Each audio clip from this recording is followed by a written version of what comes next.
membuat tugas akhir skripsi. Dan syaratnya salah satunya adalah harus mengikuti mata kuliah metodologi penelitian. Dan nanti metodologi penelitian juga akan muncul di bab 3 dalam penyusunan skripsi. Oke, kemarin minggu kemarin saya sudah sempat ya menyampaikan, kalau nggak salah sudah saya share ya tentang modulnya ya untuk perkuliahannya. Jadi saya izin menjelaskan sama teman-teman semua. Nanti kalau misalnya ada yang tidak dipahami, boleh nanti saling share ya, kita sharing ya tentang materi metode penelitian. Oke, saya akan coba dengan share screen-nya.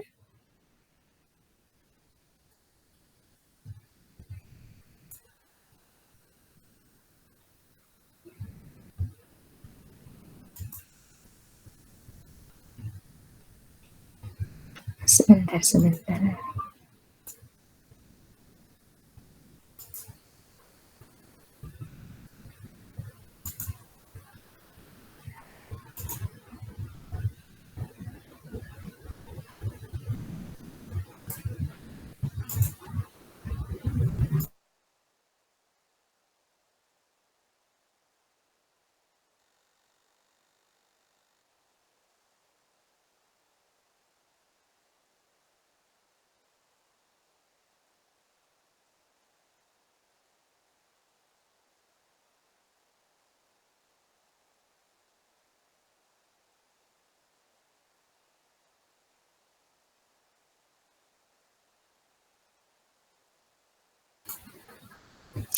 Oke, sudah kelihatan teman-teman?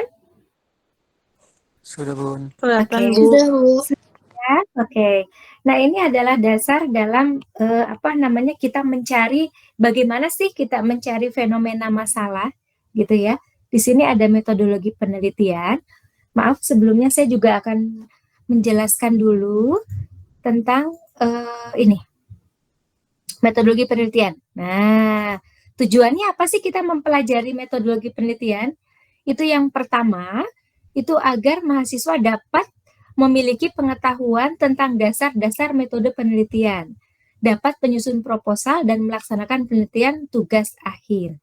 Nah, ini teman-temannya wajib ya, wajib bisa. Nah, karena nanti kita di semester akhir, di semester 8, itu kita akan menyusun proposal penelitian, di mana nanti judulnya itu adalah usulan penelitian yang terdiri dari bab 1 sampai bab 3. Nah, nanti setelah itu baru sidangnya kita bahas bab 4 dan bab 5-nya. Jadi ini adalah tujuannya. Kemudian next selanjutnya, jadi bentuk kuliahnya kita ini selama 9 pertemuan ke depan, itu ada tatap muka, kebetulan karena kita online, jadi kita tatap mukanya lewat online.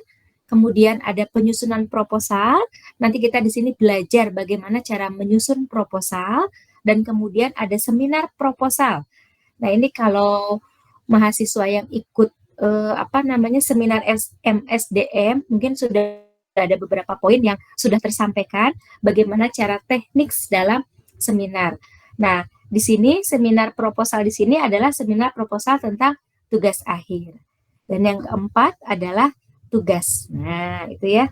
Next selanjutnya, di sini kita uraikan dulu metodologi penelitiannya, deskripsi mata kuliah, yaitu dalam usaha meningkatkan suasana akademik di kampus serta dalam upaya memadai penyajian pengalaman belajar yang menumbuhkan sikap, kemampuan, dan keterampilan meneliti mahasiswa, maka mata kuliah metodologi penelitian merupakan hal yang esensial. Itu ya. Kemudian yang kedua deskripsinya adalah di samping mengembangkan penguasaan materi, mata kuliah metodologi penelitian juga diharapkan dapat memberikan pengalaman belajar yang menumbuhkan sikap, kemampuan, dan keterampilan meneliti pada mahasiswa.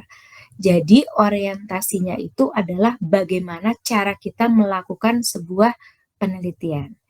Gitu ya teman-teman ya. Oke. Nah, ini kita bahas yang pertama, itu tentang metodologi penelitian.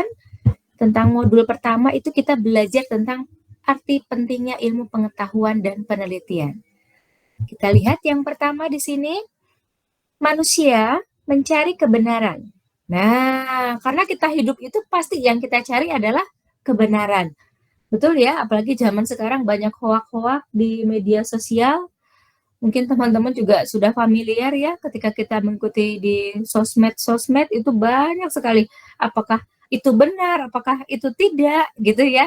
Itu yang kita sedang cari untuk kebenarannya gitu ya. Oke. Di sini manusia mencari kebenaran dan menggunakan akal sehat atau common sense dengan ilmu pengetahuan. Makanya ilmu pengetahuan itu sangat penting, dibutuhkan. Nah, makanya kenapa di sini teman-teman juga meneruskan ya dari D3 ke E1 karena untuk menambah ilmu pengetahuan. Kemudian di sini letak perbedaan yang mendasar antara keduanya ialah berkisar pada kata sistematik dan terkendali. Apa itu sistematik? Nah, mungkin familiar ya, sistematis itu apa sih? Nah, sistematis di sini adalah segala usaha yang menguraikan dan merumuskan sesuatu dalam hubungan yang teratur dan secara logis. Itu adalah sistematis. Jadi semuanya tersistem. Nah, gitu ya. Dan terkendali. Kalau terkendali sudah pasti sudah terkontrol ya semuanya. Oke. Nah, ini 5 hal pokok yang membedakan antara ilmu dan akal sehat. Nah, karena beda ya ilmu dan akal sehat ya.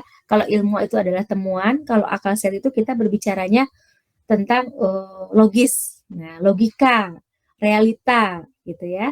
Oke, yang pertama, ilmu pengetahuan dikembangkan melalui struktur-struktur teori dan diuji konsistensi internalnya dalam kurung dilakukan tes pengujian secara empiris.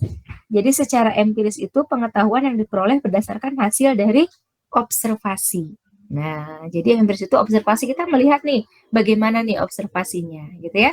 Kemudian teori dan hipotesis selalu diuji secara empiris dan faktual. Halnya dengan orang yang bukan ilmuwan dengan cara selektif. Nah, di sini kita berbicara teori. Dan saya berharap ya, mahasiswa di sini kan sudah semester 7 nih. Jadi sudah dibekali dengan berbagai macam teori. Entah itu teori akuntansi, entah itu teori manajemen, gitu ya. Contohnya seperti seminar kemarin kita belajar tentang beberapa poin dalam manajemen sumber daya manusia. Ada yang bahas tentang rekrutmen, ada yang bahas tentang seleksi. Nah, itu adalah bagian dari teori. Dan hipotesis. Nah, ini juga sudah sangat familiar sekali. Apa itu hipotesis? Hipotesis itu adalah kesimpulan sementara. Gitu ya, kesimpulan sementara yang sudah pasti belum diuji. Itu hipotesis. Nah, jadi kita selalu tidak lepas dari mungkin gini, oh iya kayaknya seperti ini, oh kayak gini. Nah, itu adalah hipotesis. Jadi praduga-duga. Jadi kita menduga-duga, benar salahnya kita tidak tahu. Karena apa? Semua itu butuh proses dalam pembuktian. Dan salah satunya ini adalah menggunakan metode penelitian. Gitu ya. Oke, kemudian selanjutnya adanya pengertian terkendali atau kontrol. Dalam penelitian ilmiah tidak dapat mempunyai pengertian yang bermacam-macam, gitu ya. Jadi selalu terkontrol penelitiannya. Jadi lebih spesifik, gitu ya. Jadi tidak kemana-mana. Kita cukup satu. Misalnya kemarin temannya membahas tentang gaya kepemimpinan. Nah, berarti fokus kita ke gaya kepemimpinan, gitu ya. Oke. Kemudian selanjutnya menekankan adanya hubungan antara fenomena secara sadar dan sistematis. Pola penghubungannya tidak dilakukan secara asal-asalan. Makanya kenapa ini teman-teman ketika ngambil judul skripsi itu kita harus tahu dulu kenapa kita mengambil judul, latar belakangnya apa, dan itu sudah pasti didasari atas masalah yang ada. Kalau nggak ada masalah, kita mencari, kalau tidak ada masalah, kita perlu nggak melakukan penelitian? Kira-kira perlu nggak? Tidak. Tidak. Jadi intinya ketika kita akan mengambil judul, ketika kita akan melakukan sesuatu itu harus diawali dengan masalah. Gitu ya. Baru kita menyelesaikan bagaimana cara menyelesaikannya. Dan ini adalah ilmu di strata 1, S1. kita menemukan masalah atau kita mencari masalah, kemudian kita bandingkan dengan teori, lalu kita pecahkan masalah tersebut, ya, kita bedah masalah tersebut, kita bandingkan kenapa sih kok teori itu kadang tidak sama dengan praktek. Pasti teman-teman udah banyak yang mempertanyakan itu. Kenapa Bu? Kok teori tidak sama dengan praktek? Dalam arti kata, Bu, kenapa sih kok mendung tidak berarti hujan? Padahal sudah pasti kalau mendung itu pasti akan turun hujan, betul nggak? Tapi tidak selamanya mendung itu akan turun hujan. Nah, contohnya seperti itu, gitu ya. Jadi itu intinya bahwa kita menemukan masalah, kita bandingkan dengan teori, kita pecahkan lalu kita cari solusinya seperti apa. Jadi selalu akhiri dengan solusi, gitu ya. Oke. Kemudian yang kelimanya, cara memberi penjelasan yang berlainan dalam mengamati sesuatu atau fenomena, ilmuwan melakukan dengan hati-hati dan menghindari penafsiran yang bersifat metafisis. Apa itu metafisis? Jadi metafisis itu adalah cabang ilmu filsafat yang berkaitan dengan proses analisis dan fundamental dan sifat-sifat realistis. Nah, itu ya. Oke, kemudian proposi yang dihasilkan melalui terbuka untuk pengamatan dan pengujian secara ilmiah. Itu selalu ilmiah itu ya. Oke. Next selanjutnya, nah ini adalah proses sirkularasi alam. Kalau di kita bahasanya ada sebab, ada akibat. Ada hubungan, itu hubungannya ada yang erat, ada yang tidak erat. Pengaruhnya ada yang baik, ada yang tidak baik gitu ya. Jadi selalu ada kalau bahasa kita itu simbiosis, hubungan timbal balik gitu ya. Oke. Nah, di sini yang pertama, mulanya manusia menganggap alam suatu yang sakral, sehingga antara subjek dan objek tidak ada batasan. Apa itu subjeknya? Subjek di sini adalah pelaku, dan objek di sini adalah penerima, gitu ya. Makanya suka ada nih jadi objek penelitian. Nah, jadi otomatis tujuan kita, arah kita itu adalah si penerima yang menjadi objek penelitian. Biasanya di sini kalau kita menggunakan objek itu dalam skripsi yang pertama itu bisa tempat, yang kedua bisa populasi. Kemudian bisa juga karyawan, bisa juga pelanggan. Nah, itu salah satunya di antaranya ya. Kemudian yang selanjutnya, hukum didefinisikan sebagai kaitan-kaitan yang tetap dan harus ada di antara gejala-gejala sejak dulu, diinterpretasikan ke dalam hukum-hukum normatif. Kemudian selanjutnya, pengertian tersebut dikaitkan dengan Tuhan atau para dewa sebagai pencipta hukum yang harus ditaati. Kemudian terjadi pergeseran konsep hukum alam. Pengertian hukum sesuai dengan hukum alam, tatanan di alam dapat disimpulkan melalui penelitian empiris. Jadi itu tadi, kenapa sih kok ada hal-hal seperti ini terjadi? Kenapa sih orang ini kok melakukan hal seperti itu gitu ya? Kita percaya ada sebab maka ada akibat gitu ya. Oke. Kemudian Tuhan sebagai pencipta hukum dan secara berangsur-angsur memperoleh sifat abstrak dan impersonal. Kemudian ilmu pengetahuan alam bagi manusia modern dengan kemampuan ilmiah manusia melalui membuka rahasia-rahasia alam. Nah, itu fenomena-fenomena alam yang terjadi. Termasuk pada zaman sekarang itu, dari zaman ke zaman itu selalu ada perubahan. Nah, itu ya. Oke. Next, selanjutnya di sini berbagai cara mencari kebenaran. Nah, ini teman-teman kan suka pengen tahu nih, benar nggak sih? Benar nggak sih? Nah, di sini yang pertama adalah secara kebetulan. Jadi secara kebetulan sini penemuan terjadi secara kebetulan saja. Jadi ternyata gitu ya. Kemudian trial and error, yaitu bersifat untung-untungan. Kemudian selanjutnya melalui otoritas, yaitu kebenaran bisa didapat melalui otoritas orang yang memegang kekuasaan. Jadi kalau memang dia yang menginginkan hal itu, sesuatu gitu ya, dia akan berusaha untuk mencari tahu. Nah, gitu ya. Kenapa sih kok karyawan ini pada demo gitu kan? Kenapa sih kok gaji itu kok tidak sesuai dengan UMR? Kenapa sih kok beda-beda setiap wilayah gajinya? Nah, gitu ya. Kemudian berpikir kritis. berdasarkan pengalaman atau berpikir secara deduktif maupun induktif. Di sini deduktif adalah berpikir dari umum ke khusus, kalau induktif dari khusus ke umum, gitu ya. Oke, kemudian melalui penyelidikan ilmiah, yaitu kebenaran baru bisa didapat dengan menggunakan penyelidikan ilmiah, berpikir kritis, dan induktif. Nah, kemudian selanjutnya, di sini ada dasar-dasar pengetahuan, yaitu penalaran, kegiatan berpikir menurut pola atau logika tertentu dengan tujuan untuk menghasilkan pengetahuan. Selalu kita menggunakan nalar kita, gitu ya. Nah, jadikan penalaran ini sebagai sumber kebenaran disebut rasionalisme yang menganggap fakta dapat tertangkap melalui pengalaman sebagai kebenaran disebut aliran empiris. Jadi kita menggunakan penalaran-penalaran yang otomatis secara masuk akal, gitu ya. Di sini berdasarkan dari observasi, jadi nggak bisa kita menebak-nebak, gitu ya. Oke, logika. Nah, cara penarikan kesimpulan, pengajian berpikir secara sahih atau valid, juga logika secara induktif maupun secara deduktif. Oke, next selanjutnya. Di sini ada sumber pengetahuan. Nah, mungkin teman-teman udah sempat baca ya sumber pengetahuan ini.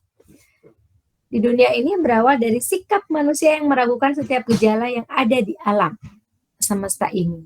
Manusia tidak mau menerima apa saja, hal-hal yang ada termasuk nasibnya sendiri. Nah, kemudian di sini René Descartes pernah berkata, "The omnibus dubitum," yang berarti bahwa segala sesuatu harus diragukan. Jadi wajar ketika seseorang itu meragukan. Jadi kita bertanya-tanya, benar nggak sih? Benar nggak sih? Nah, itu wajar, hal yang wajar. Karena apa ya? Kita memang butuh pembuktian, gitu ya. Karena kita kritis. Kenapa ini karyawan ini? Kok bisa sih terprovokasi sampai harus demo misalnya ya di mana itu? Di gedung DPR, di gedung MPR gitu kan. Nah, ini permasalahannya apa? Misalnya seperti itu, ya. Kemudian persoalan mengenai kriteria untuk menetapkan kebenaran itu sulit dipercaya dari berbagai aliran, maka muncul berbagai kriteria kebenaran. Nah, itu. Oke. Kemudian di sini juga ada beberapa kriteria kebenaran, mungkin teman-temannya juga bisa baca sendiri. Jadi salah satu kriteria kebenaran adalah adanya konsistensi dengan pernyataan terdahulu yang dianggap benar, gitu ya. Ada teori koherensi, teori korespondensi, gitu ya, yaitu pernyataan sesuai kenyataan. Kemudian ada teori pragmatis, yaitu kegunaan di lapangan. Kemudian ada hakikat. Nah, ini ada ontologinya ya, apa yang dikaji, itu ada hakikat apa yang dikaji atau ilmunya itu sendiri. Kalau misalnya akuntansi yang berbasis akuntansi, kalau yang manajemen berbasis manajemen, gitu ya. Kemudian yang terakhir ada Demokritus, yaitu menerangkan prinsip-prinsip materialisme, yaitu manis, panas, manis, kemudian panas itu panas, dingin itu dingin, warna itu warna. Nah, artinya objek penginderaan sering kita anggap nyata, padahal tidak demikian, gitu ya, dan seterusnya. Oke, next, epistemologi, yaitu cara mendapatkan kebenaran, yaitu bagaimana mendapatkan pengetahuan yang benar, dan hal-hal yang perlu diperhatikan dalam mendapatkan pengetahuan. Itu yang pertama. Satu, batasan kajian ilmu. Jadi orang yang ahli di bidang ilmunya sudah otomatis dia akan menguasai, gitu ya. Dan itu juga pasti akan ada batas-batasannya. Contohnya misalnya di sini manajemen sumber daya manusia. Nah, itu adalah merupakan batasan. Karena kalau kita berbicara manajemen secara umum itu sangat luas sekali, gitu ya. Kemudian cara menyusun pengetahuan, kemudian diperlukan landasan yang sesuai dengan ontologis dan aksiologis ilmu itu sendiri. Kemudian penjelasan diarahkan pada deskripsi mengenai hubungan berbagai faktor yang terikat. Kemudian metode ilmiah yang harus bersifat sistematis dan eksplisit. Kemudian metode ilmiah tidak dapat diterapkan disiplin ilmu yang sama. Kemudian ilmu mencoba mencari penjelasan mengenai alam dan menjadikan kesimpulan yang bersifat umum dan impersonal. Kemudian yang selanjutnya adalah karakteristik yang menonjol, kerangka pemikiran teoritis, ilmu eksak, dan ilmu sosial. Nah ini, perlu sekali kita membuat suatu kerangka pemikiran. Karena dasarnya kita membuat penelitian itu berdasarkan dari kerangka. Gitu ya. Oke. Next selanjutnya, nah di sini juga ada beberapa pengertian dasar. Ada konsep, kemudian ada konstruk. Nah, jadi ada konstruk, kemudian ada proposisi, yaitu hubungan yang logis antara dua konsep. Nah, jadi membandingkan antara dua konsep gitu ya. Oke. Kemudian di sini ada beberapa pengertian dasar. Nah, ini yang sudah biasa kita familiar sekali dengan berbagai macam teori gitu ya. Kenapa teori itu banyak diciptakan? Ada yang bisa menjawab? Ibu, Kenapa kok? mohon maaf. Iya, Rizka belum di ACC katanya. belum di ACC. Iya. Oh, oh iya banyak di sini ya. Iya Ibu, Oke, Sri oke, Mulyana oke. juga izin di ACC Ibu, punten. Iya, sudah Terima kasih. sama-sama. Oke, kita balik lagi ya. Nah ini teori, nah ini kita belajar teori.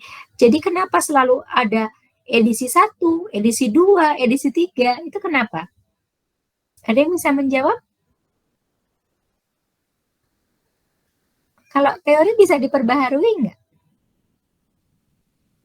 Bisa. Bisa ya? Nah, karena apa? Dulu teori, Tergantung keadaan. betul, tergantung keadaannya. Karena pasti akan, setiap zaman itu pasti akan berubah, gitu ya. Contohnya, dulu itu kita masih pakai telepon. Nah, 022, 021 gitu ya. Itu setiap rumah semuanya menggunakan telepon dari Telkomsel. Dari Telkom, maaf, dari Telkom. Nah, dulu kalau nggak salah zamannya Fleksi. Udah pada ini belum, lahir belum? Zamannya Fleksi? Udah, Bu. Udah ya. Oke, ini ada temennya lagi mau masuk. Oke. Nah, sekarang sudah tidak menggunakan itu lagi. Sekarang semuanya sudah pakai HP. Nah, dengan berbagai macam ada Telkomsel, ada XL gitu ya. Nah, itu dari zaman ke zaman itu ada perubahan dan otomatis teori juga pasti ada perubahan. Makanya ada yang dimaksud dengan edisi ke-1, edisi kedua, edisi ketiga. Nah, itu karena adanya pembaharuan-pembaharuan gitu ya. Oke. Nah, ini ada 4 cara teori dibangun. Ini model basic teori, kemudian teori deduktif, kemudian teori induktif, kemudian teori fungsional. Kemudian di sini juga ada beberapa pengertian tentang pengertian dasar ya. Bagaimana logika ilmiah, nah, kita berpikir logika. Nah, dari deduktif dan berasal dari gabungan antara logika deduktif dan induktif. Kemudian hipotesis yang tadi saya jelaskan itu ada jawaban sementara. Kemudian adanya variabel. Nah, ini perlu sekali. Variabel di sini adalah konstruk-konstruk atau sifat-sifat yang sedang dipelajari. Ada 5 tipe variabel. Yang pertama ada variabel bebas, independen, ada variabel tergantung, dependen, ada variabel perantara, moderate, ada variabel pengganggu, intervening, dan ada variabel kontrol. Nah, ini adalah variabel-variabel yang digunakan dalam penelitian. Kalau untuk S1, itu hanya menggunakan 2 variabel, yaitu variabel bebas dan variabel tergantung atau terikat. Jadi kalau variabel bebas sering disebut dengan variabel X, kalau variabel tergantung atau dependen itu disebut dengan variabel Y. Jadi hanya ada 2 variabel. Nah, kalau yang lainnya itu biasanya kita menggunakan ketika kita nanti strata lanjut itu S2 dan S3. Itu kita menggunakan variabel perantara. Intervening, moderate, intervening, dan kontrol. Karena nanti hipotesisnya akan berbeda lagi, statistiknya akan berbeda lagi, metodenya juga akan berbeda lagi. Jadi kita dibatasi hanya 2 variabel, X dan Y, gitu ya. Nah, kemudian di sini ada definisi operasionalisasi variabel, spesifikasi kegiatan penelitian dalam mengukur atau memanipulasi suatu variabel. Itu harus ada operasionalisasi variabel, gitu ya. Jadi operasionalisasi variabel ini terdiri dari indikator-indikator, ya. Nanti kita akan ada contoh, nanti kita bisa jelaskan, ya. Oke. Kerangka pemikiran. Nah, di sini yang paling penting, teman-temannya harus paham tentang kerangka pemikiran ilmiah. Nah, yang pertama adalah perumusan masalah. Jadi teman-teman di sini, tetehnya, abangnya, kakaknya semuanya harus bisa merumuskan masalah. Di sini adalah tentang pertanyaan tentang objek empiris yang jelas-jelas batasnya serta dapat diidentifikasikan faktor-faktor yang terkait di dalamnya. Contohnya, perumusan masalah ini selalu diawali dengan kalimat negatif. Misalnya, terjadi penurunan disiplin kerja, tingkat turnover yang tinggi. Nah, itu adalah berbagai macam masalah, gitu ya. Kemudian motivasinya menurun, kinerjanya menurun, gitu. Kemudian, setelah itu, penyusunan kerangka dalam pengajuan hipotesis, menjelaskan hubungan antara faktor yang terkait. Nah, contohnya faktor yang terkait adalah gaya kepemimpinan misalnya. Hubungannya apa sih gaya kepemimpinan dengan kinerja? Nah, itu adalah faktor-faktor yang terkaitnya. Karena nanti faktor yang terkait ada di dalam indikator-indikator penelitian. Gitu ya. Kemudian yang kedua disusun secara rasional. Kemudian didasarkan pada premis-premis ilmiah, gitu ya, keyakinan-keyakinan yang benar-benar ilmiah. Kemudian memperhatikan faktor-faktor empiris yang cocok. Nah, kira-kira apa aja sih faktor empiris yang cocok itu? Observasi, berdasarkan data-data observasinya apa sih yang harus kita gunakan ketika kita akan meneliti tentang gaya kepemimpinan? Nah, itu kita sudah bisa berpikir ke sana. Perspektif kita sudah, oh iya nih, kepemimpinan. Berarti yang pertama yang target sasaran kita adalah siapa di sini targetnya? Pemimpinnya atau karyawannya? Pemimpinnya atau karyawannya? Nah, Bu, pemimpinnya iya, karyawannya juga iya, gitu ya. Oke, karena apa? Kita itu dinilai. Siapa yang menilai kita? Bawahankah? Atasankah? Dari mulai level manajemen, dari top, middle, atau lower. Itu yang akan menilai kita sebagai karyawan, gitu ya. Oke. Kemudian, pengujian hipotesis. Nah, di sini mencari fakta-fakta yang mendukung hipotesis tadi, ya. Kemudian yang terakhir adalah menarik kesimpulan. Akhiri semuanya dengan kesimpulan. Kita sudah bercerita panjang lebar dari A sampai Z. Nah, kemudian kita kasih note, harus ada kesimpulannya. Jadi apa sih benang merahnya? Apa sih intinya dari pembahasan ini? Nah, gitu ya. Oke. Next, di sini sarana berpikir ilmiah itu adalah bahasa. Nah, bahasanya juga harus bahasa ilmiah juga ya, teman-teman yang digunakan ya. Bebas dari unsur emotif, reproduktif, objektif, dan eksplisit. Kemudian secara matematika, di sini juga bersifat harus jelas, spesifik, dan informatif. Kemudian tidak menimbulkan konotasi yang emosional. Kemudian kuantitatif, nah, jadi bersifat angka ya, ada angka-angka kuantitatif. Dan juga statistika, karena pembuktian hipotesis itu ada di statistika. Yaitu di sini dapat digunakan untuk menguji tingkat ketelitian, kemudian untuk menentukan hubungan kausal antara faktor-faktor terkait. Nah, jadi pasti akan ada faktor-faktor terkait ya. Oke, yang terakhir di sini ada aksiologi, nilai guna ilmu. Jadi aksiologi ialah menyangkut masalah nilai kegunaan ilmu.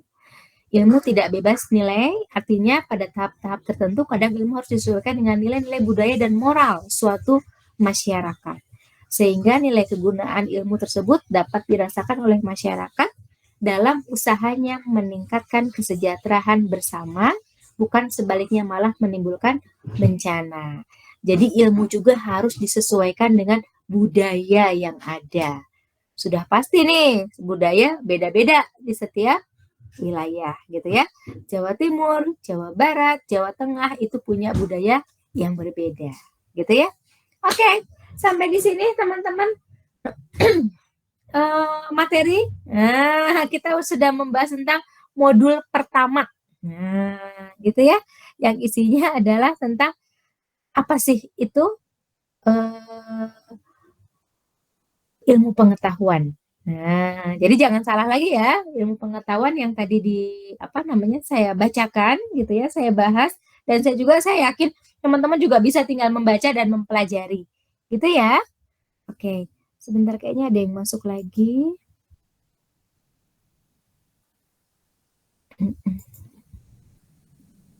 Ini karena digabung jadi mahasiswanya banyak, totalnya ada 77 ya. Hampir banyak sekali. Oke. Nah, itu tadi adalah teori tentang ilmu pengetahuan yang saya sampaikan ya. Nanti masuk ke modul 2 itu tentang penelitian. Nah, itu penelitian itu masuk ke intinya gitu ya. Oke. Sampai di sini ada yang mau ditanyakan teman-temannya?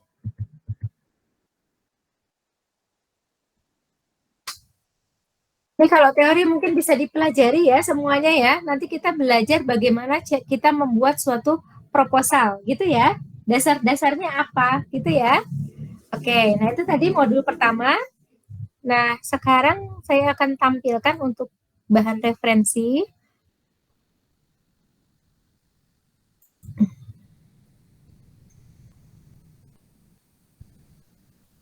Nah, ini oke, boleh ditambahkan sama teman-temannya. Ini adalah pembahasan tentang penyusunan proposal, gitu ya. Yang pertama itu adalah pengertian metodologi penelitian. Itu nanti teman-teman harus memahami dulu tentang metode penelitian. Kemudian adanya penelitian ilmiah. Kemudian yang ketiga adanya metode ilmiah. Kemudian ada langkah-langkah mengadakan penelitian. Kemudian masalah dalam penelitian. Kemudian ada variabel. Kemudian ada macam-macam data. Kemudian ada macam-macam penelitian.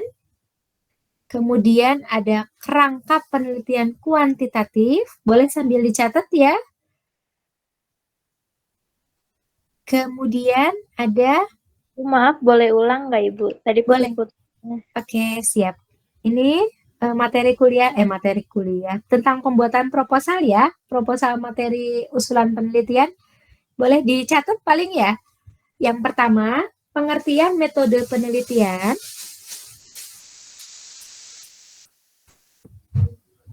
Yang keduanya adalah... Suaranya putus-putus, Bu, tadi. Yang pertama apa ya, Bu? Pengertian metodologi penelitian. Metodologi penelitian. Yang kedua, penelitian ilmiah.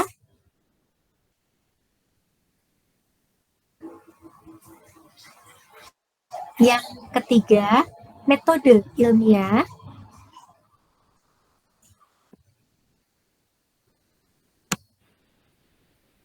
Yang keempat, langkah-langkah mengadakan penelitian.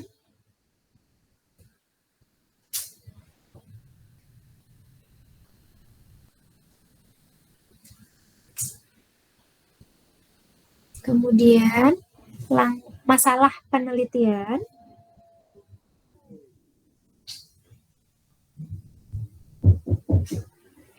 Kemudian, variabel. Kemudian, macam-macam data.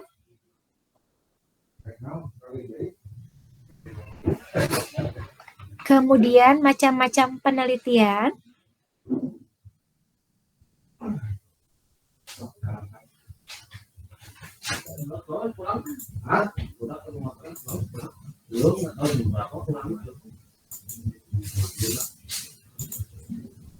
Sebentar.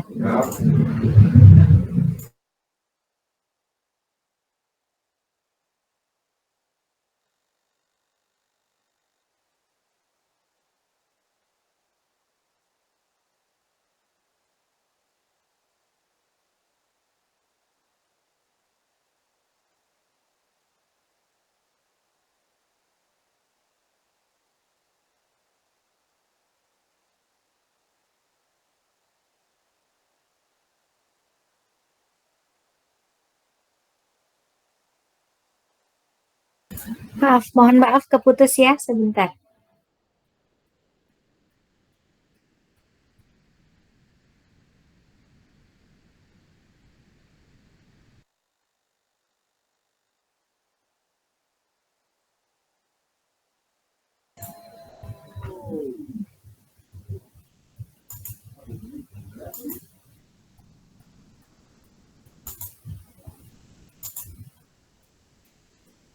Oke, saya lanjutkan lagi. Yang keenam, variabel. Jadi tadi kita sudah bisa pastikan ya, variabel kita adalah variabel X dan variabel Y, gitu ya. Oke, kemudian ada macam-macam penelitian. Nah, di sini ada penelitian kuantitatif dan kualitatif. Nanti akan saya jelaskan ya di akhir ya, sebelum kita menyusun proposal. Kemudian yang ke-9 ada kerangka penelitian kuantitatif.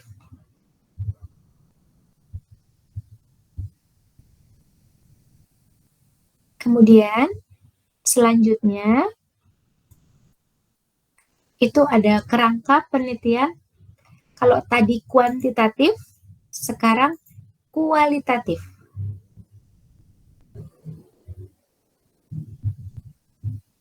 Kemudian ada masalah dan hipotesis.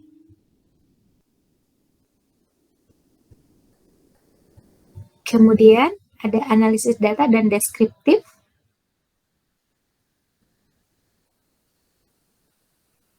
Dan yang terakhir ada analisis data inferensial. Nah, nanti untuk mata kuliah inferensial itu statistik ya. Nanti dipelajarinya di semester 8. Kalau enggak saya fotokan ya di grup ya. Sebentar.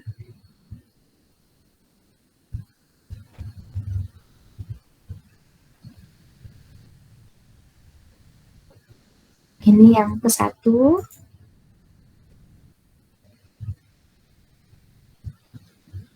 Ini yang kedua.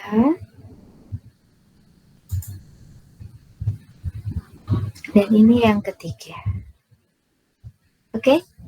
Jadi pembahasan kita seputar ini nanti. Ya? Oke. Ada yang mau ditanyakan sampai di sini? Ini uraiannya banyak sekali ya. Nah, kemudian ini juga perlu dicatat. Nah, langkah-langkah dalam mengadakan penelitian. Nah, yang pertama, itu kita memilih masalah. Jadi kita harus bisa selektif ya, memilih masalah ya. Jadi kita ngambil judul, nanti kalau ditanya, kenapa teman-teman ngambil judul ini? Nah, itu harus ada alasannya. Karena adanya fenomena masalah yang terjadi. Gitu ya. Oke. Yang kedua, yang kedua, studi pendahuluan.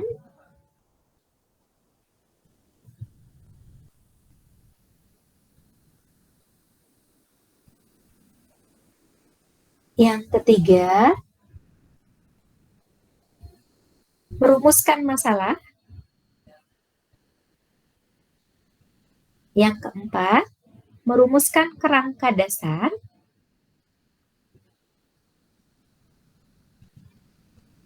Yang kelima, merumuskan hipotesis. Nah, kita orang manajemen harus bisa ini ya, hipotesis ya, menyimpulkan sesuatu ya.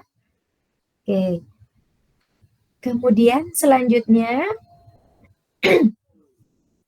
langkah-langkah yang selanjutnya nomor 6, memilih pendekatan.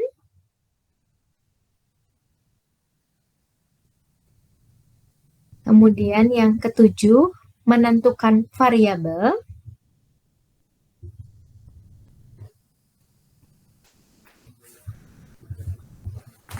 Yang kedelapan, menentukan sumber data. Nah, ini nanti akan ada data primer, data sekunder, kayak gitu ya. Oke. Kemudian menyusun instrumen penelitian. Tapi ini nggak wajib ya kalau instrumen ya.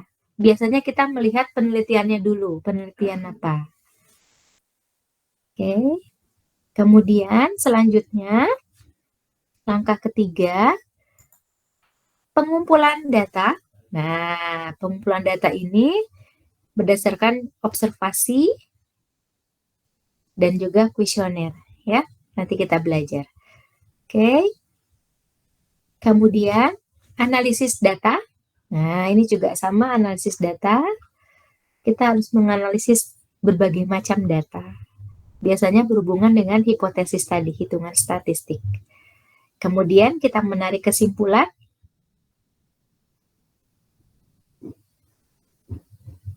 Dan yang terakhir adalah menulis laporan.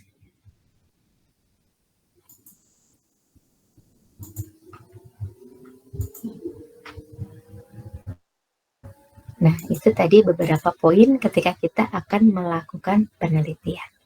Oke, sampai di sini ada yang ditanyakan? Saya fotokan sekalian ya. Jadi nanti teman-temannya punya. Oke.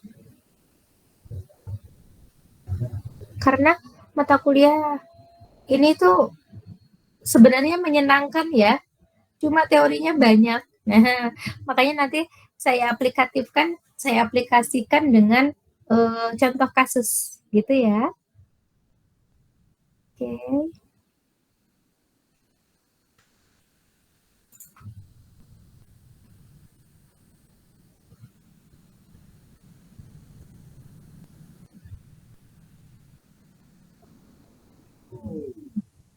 Oke, itu beberapa teori yang perlu kita lakukan, langkah-langkahnya dalam melakukan penelitian.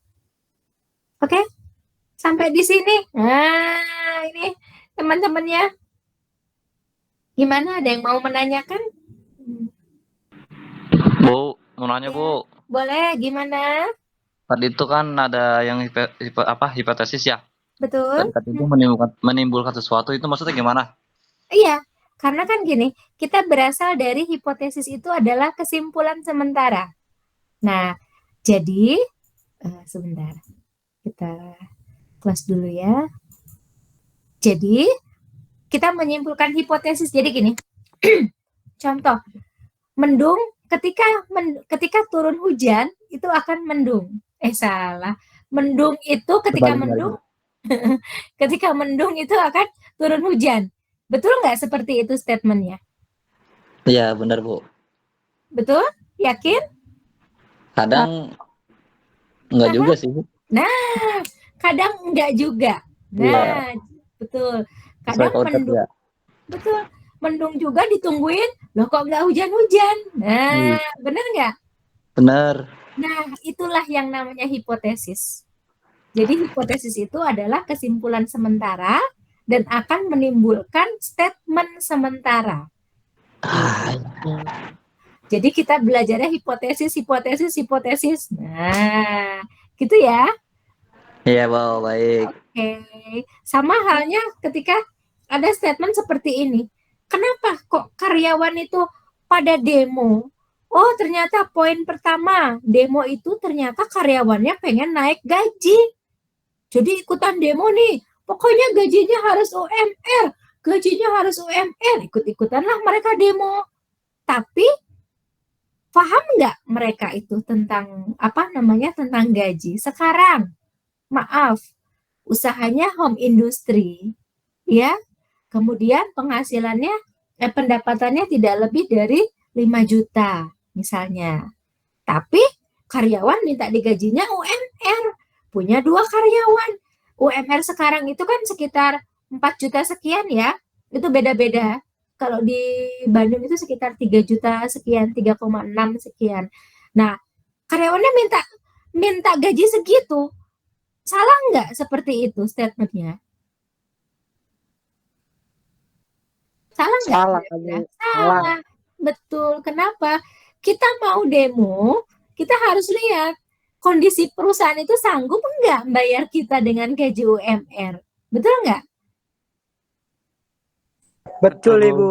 Nah, jadi itu ya yang sering sekali jadi permasalahan. Itu yang pertama. Yang kedua, saya tanya, pimpinan yang harus mengikuti karyawan atau karyawan yang harus mengikuti pimpinan? Coba, ada yang bisa jawab? Karyawan yang harus ngikutin pimpinan. Karyawan yang harus ngikutin pimpinan. Betul? Ada yang punya statement lain?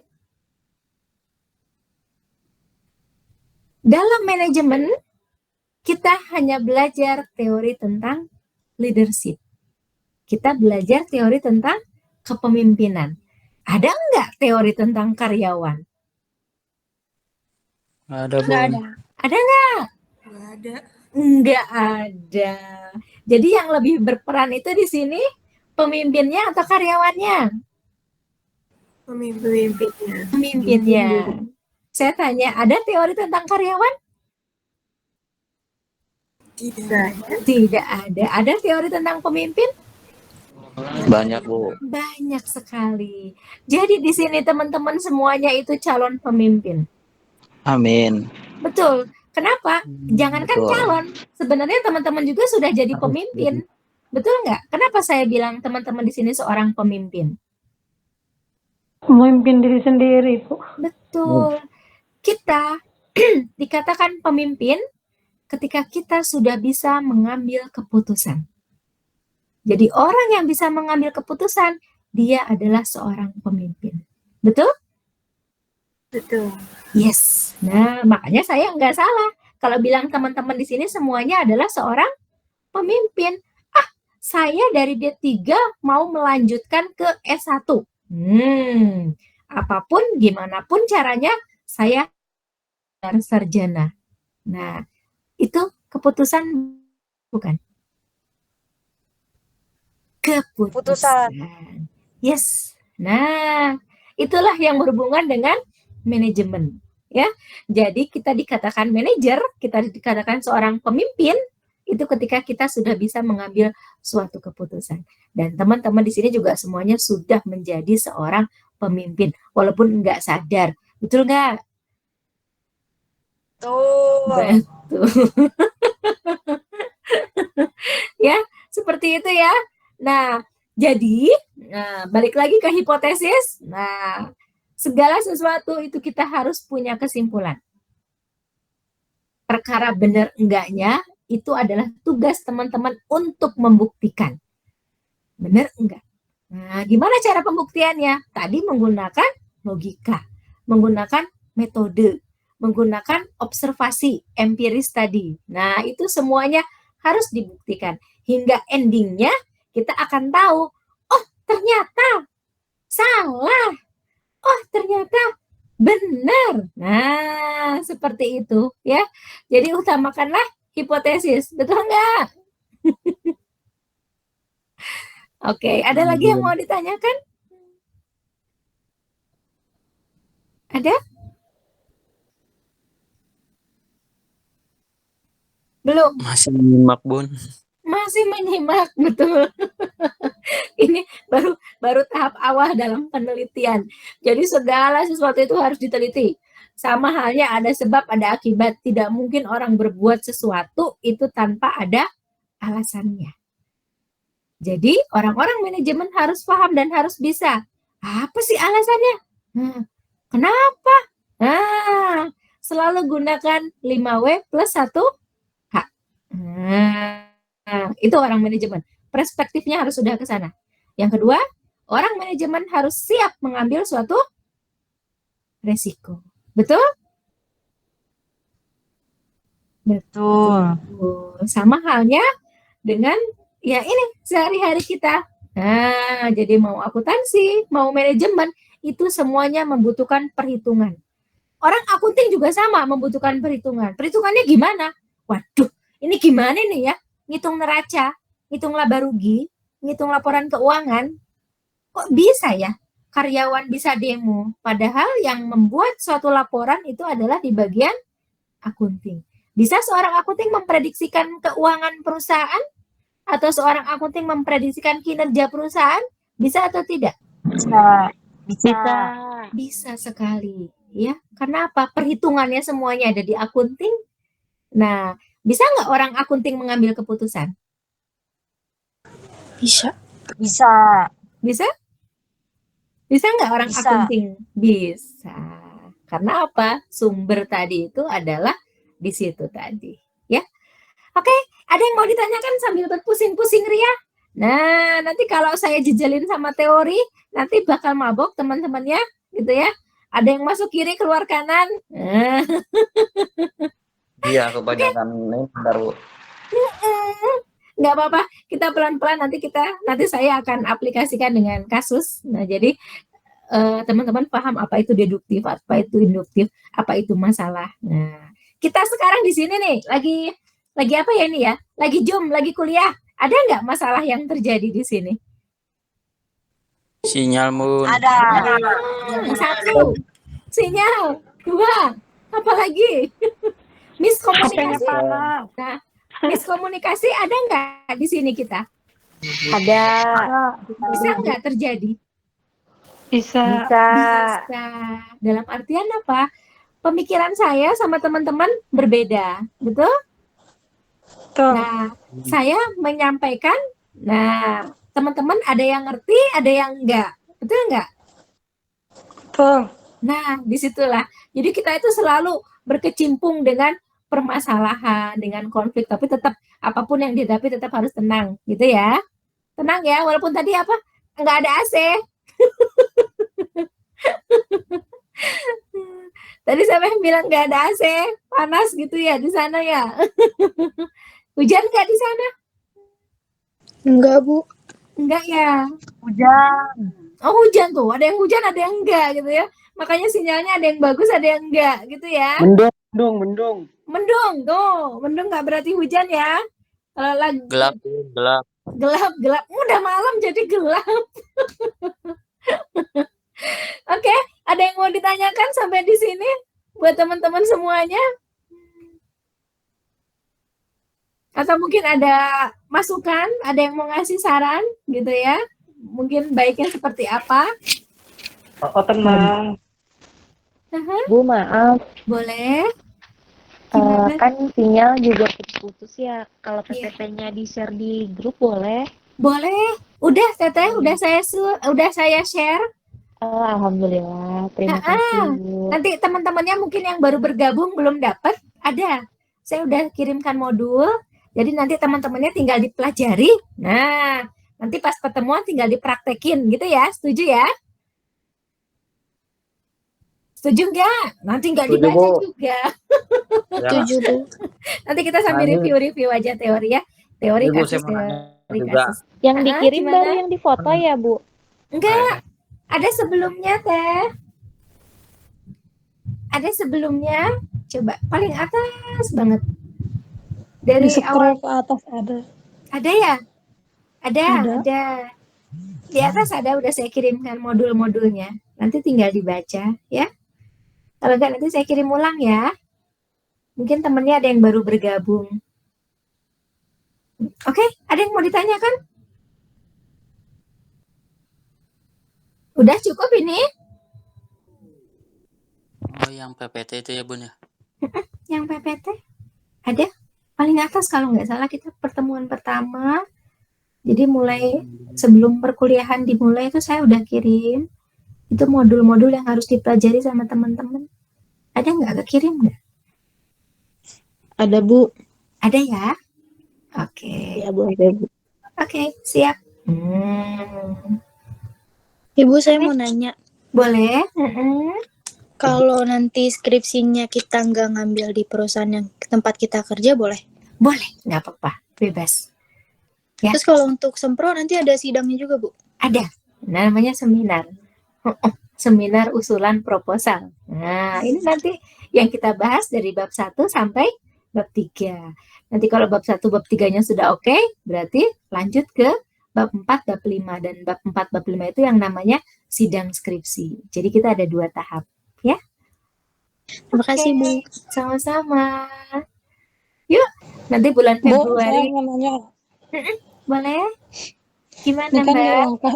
di langkah-langkah apa namanya membuat proposal kan ada variabel tuh. Variabel itu misalnya contohnya kayak gimana ya, Bu? Nah, variabel itu adalah teori. Nah, ini Mbaknya jurusannya apa? Akuntansi atau manajemen? Manajemen. Manajemen, oke. Jadi yang dimaksud dengan variabel itu adalah teori. Contohnya, kayak kemarin temennya sempat pengaruh analisis tentang rekrutmen ya, kalau nggak salah ya. Rekrutmen dan seleksi terhadap kinerja. Nah, itu variabelnya ada berapa variabel itu berarti? Ada 3 variabel. Ada 3. Betul, tuh. Tian kemarin kalau nggak salah ini ya apa judulnya apa kemarin Tian? Prosedur rekrutmen, seleksi dan penerimaan tenaga. Oke, yang pertama prosedur rekrutmen. Nah, rekrutmen itu adalah variabel, gitu ya. Terus yang keduanya apa? Seleksi. Seleksi itu adalah variabel karena bisa dijabarkan. Seleksi adalah bla bla bla bla bla. Itu juga sama. Itu masuknya variabel X. Dan satu lagi apa? Mas? Penempatan tenaga kerja. Oke, placement. Nah, placement masuknya ke variabel Y. Nah, jadi yang dimaksud dengan variabel itu adalah teori. Gitu ya, Mbak ya? Iya, Bu, terima kasih. Oke, sama-sama. Nah, lebih banyak teori lebih pusing. Nah, lebih banyak teori akan lebih paham apa itu manajemen sumber daya manusia. Sama halnya nih kalau kita berbicara HRD dengan personalia. Sama nggak HRD dengan personalia? Ayo, orang manajemen harus tahu. Hah? Beda. Bedanya di mana, Bang? Bedanya di mana, Bang? Ini ada yang angkat tangan, Nabila. Gimana? Apa bedanya? Ayo, bedanya personalia sama manajemen apa? Salah. Bedanya HRD sama personalia apa? Ayo, jangan bilang sama ya. Harus bilangnya beda ya.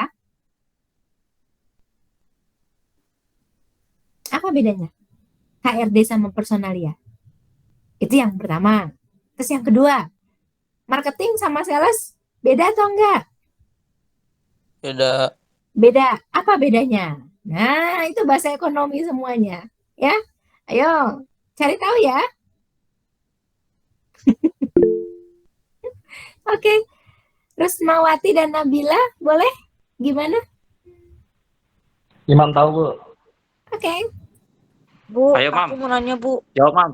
Kalau HRD itu pekerjaan yang lebih terlibat dengan karyawan. Terus kalau personalia itu memiliki fungsi seperti bertanggung jawab, memiliki employee database, payroll, dan benefit lainnya, Bu. Ada lagi yang mau menambahkan? Boleh, Bu. Iya. Kalau saya HRD itu lebih ke personalnya. Kalau personalia itu semuanya. Baik itu dia ngurusin karyawan, absensi dan bla bla bla bla. Nah, kalau yang marketing sama sales, sales itu tugasnya utamanya adalah menjual. Marketing itu tugasnya adalah strateginya. Itu Oke. Nah, itu harus sudah di luar kepala. Itu harus sudah udah di luar lagi. Jadi kalau kita berbicara konsep, pasti kita berbicara marketing. Kalau kita berbicara target, berarti kita berbicara sales, penjualan. Nah, itu intinya ya. Kemudian tadi HRD sama personalia. Kalau HRD itu kan Human Resource Development, berarti pengembangan sumber daya, betul? Nah, kalau personalia itu adalah bagian dari HRD. HRD sama personalia tinggian mana? Personalia. HRD sama personalia tinggian mana? HRD. HRD. HRD. Direktur.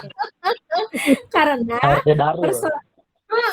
karena personalia itu bagian dari HRD. Jadi pusatnya semuanya yang mengatur tentang human resource itu adalah HRD. Nah, jadi betul kalau personalia merupakan bagian, kalau HRD merupakan divisi. Gitu ya. Oke? Itu harus sudah di luar kepala semuanya. Oke, ada lagi? Udah ya? Aku mau masih nanya ada? Bu sekali Bu. Oke.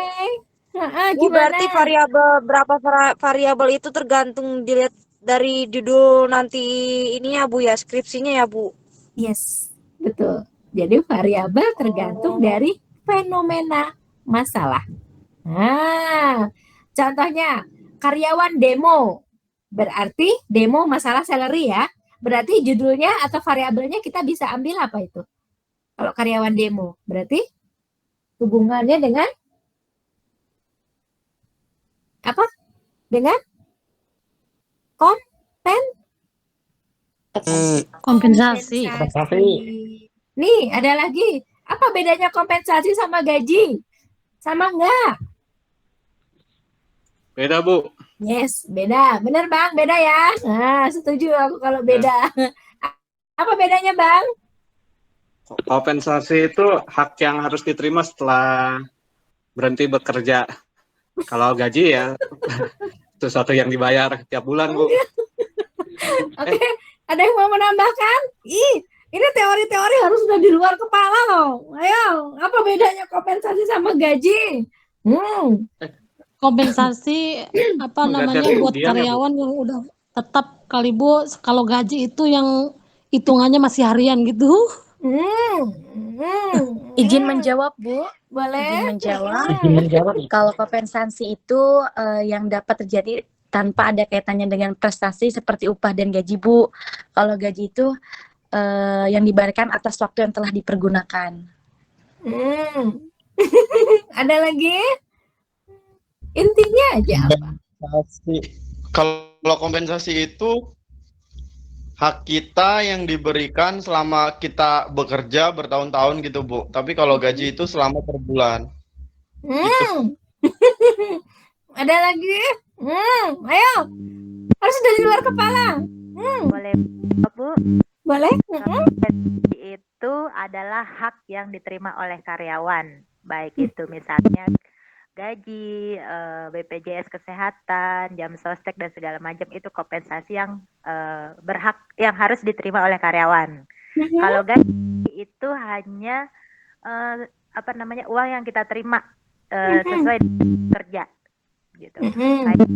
Asuransi kesehatan, asuransi kecelakaan, asuransi hari tua itu kan tidak termasuk gaji. Itu kompensasi. Kadang tidak diberikan gitu. Betul. Jadi intinya kompensasi dengan gaji itu sama-sama hak yang harus diberikan kepada karyawan. Perbedaannya apa? Kalau kompensasi itu di dalamnya satu ada insentif, ada tunjangan, ada bonus, ada lembur. Nah, itu ada gaji. Nah, kompensasi adalah keseluruhan dari hak yang diterima. Tapi kalau gaji, ya hanya gaji tetap, gaji pokok. Nah, itu bedanya. Jadi kalau karyawan swasta, kita berbicaranya gaji atau kompensasi? Gaji. Kalau karyawan swasta? Kompensasi. Kompensasi. Karena apa? Di dalam kompensasi itu ada gajinya, kemudian ada tunjangan, gitu ya, ada asuransi. Nah, tapi kalau kita pegawai negeri, kita sebutnya gaji. Nah, itu bedanya sebenarnya, ya. Setuju ya? Itu mah harus sudah di luar kepala. Ya. Oke, ada lagi yang mau ditanyakan? Udah ya? Lanjut aja. Lanjut. Bang, ini durasi. Habis ini mata Baru kuliah sampai siapa? Baru sampai ini. Oh, baru sampai. Oke, jadi ini ada waktu 10 menit lagi ya. Jadi teman-temannya bisa cooling down dulu ya buat melanjutin mata kuliah selanjutnya. Habis ini mata kuliah siapa? Bu Novi, Bu. Bu Novi. Yang manajemen ada, yang akuntansi ada ya. Oke. Oke, pertemuan hari ini cukup sampai di sini ya. Tetap semangat. Nanti minggu depan kita ketemu lagi gitu ya dengan penelitian-penelitian lainnya. Nanti dengan bahasanya seperti ini. Kenapa ban itu? Kenapa payung itu bulat gitu ya? Sekarang kan payung ada yang kotak, ada yang bulat, benar nggak? Nah, nanti kita akan belajar beraneka ragam bentuk seperti itu ya. Oke. Jadi untuk perkuliahan hari ini saya cukupkan sampai di sini. Saya ucapkan terima kasih buat teman-teman semuanya. Sampai ketemu lagi minggu depan. Tetap sehat, jaga kesehatan semuanya ya. Oke, saya akhiri. Terima kasih. Wassalamualaikum warahmatullahi wabarakatuh. Waalaikumsalam. Terima kasih. Oke, bye-bye. Terima kasih ya. Terima kasih Ciku.